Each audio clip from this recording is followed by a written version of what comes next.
মহান সংবিধানে বিসমিল্লাহির রহমানির রহিম সংশোধন করেছিলেন।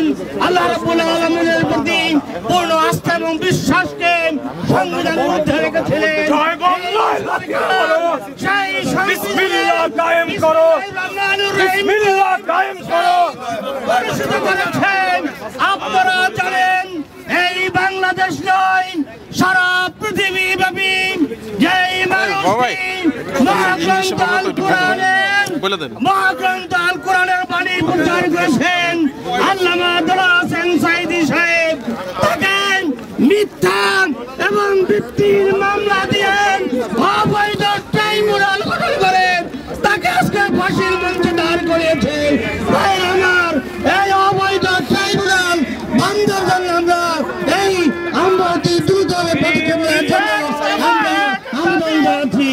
ভাই আমার আজকের বেগম খালেদা জিয়াকে বিভিন্ন জায়গায় প্রচার করতে গেলে সেখানে বাধা সৃষ্টি করা হয়। এই সরকারের সকল ধরনের নেতিবাচক কার্যক্রম এবং এই সরকারের পদত্যাগ করা পর্যন্ত বাংলাদেশের মানুষের কোনো শান্তি আসবে না।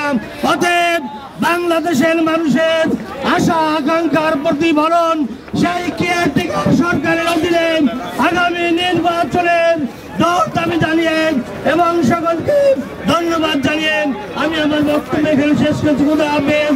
বাংলাদেশ জিন্দাবাদ, জিন্দাবাদ, জিন্দাবাদ।